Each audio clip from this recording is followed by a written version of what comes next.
આજે આઈએમએની જે હડતાલ કલકત્તામાં જે મર્ડર અને રેપ થયેલો છે એ ડૉક્ટર ઓન ડ્યુટી જે હતા એના વિરોધમાં આજે તમામ જામનગર આઈએમએ મેમ્બર્સે હડતાલ અને જસ્ટિસ માટેની માંગણી કરી છે.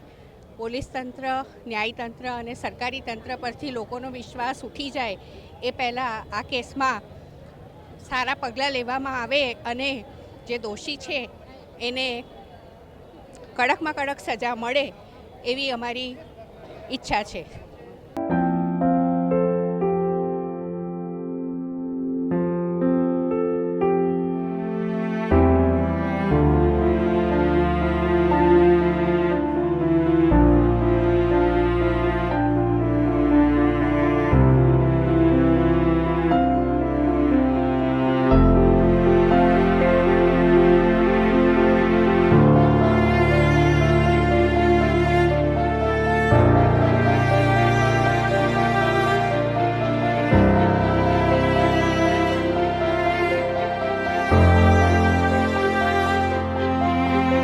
Dhaval Talsania, president Indian medical association Jamnagar branch.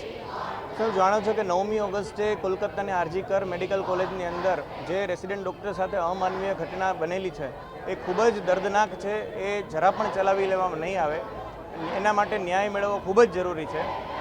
આ માટે નેશનલ આઈએમએ દ્વારા દિલ્હી દ્વારા 24 કલાક બંધનું આયોજન કરેલું છે. સવારે જામનગર આઈએમએ દ્વારા પણ 17મી તારીખે સવારે 6 વાગ્યાથી 18મી તારીખે સવારે 6 વાગ્યા સુધી તમામ ડૉક્ટરો બંધ રહેશે. જામનગરમાં ટોટલ 700થી વધારે ડૉક્ટરો આમાં જોડાયેલા છે. 150થી વધારે ક્લિનિકો અને હોસ્પિટલો પણ બંધ રાખેલી છે.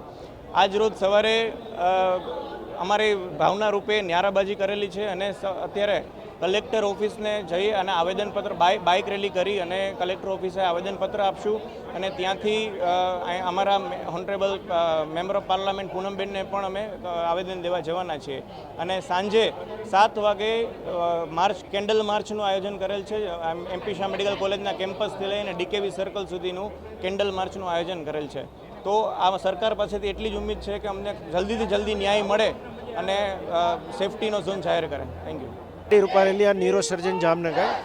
આજરોજ આઈએમએ જામનગરના બેનર નીચે અમે સર્વે ડૉક્ટર્સ બધા એસોસિએશન્સ આજે એક દિવસની સ્ટ્રાઇક પર છીએ. 24 કલાક સુધી અમારી કોઈ સર્વિસ ચાલતી નથી. કલકત્તામાં થયેલો આ બનાવ એકદમ ઘૃણાપાત્ર છે અને આ બનાવ બાદ પણ ફરીથી બીજા દિવસે જ 5,000થી 7,000 માણસોનું ટોળું ત્યાં આવી એટેક કરી હોસ્પિટલને રેન્સમ કરી નાખ્યું. તે ખૂબ જ ખરાબ પગલું છે. હવે સીબીઆઈ વહેલાસર આની તપાસ કરે અને વહેલાસર અમને ન્યાય આપે તેવી અપીલ કરીએ છીએ. Thank you.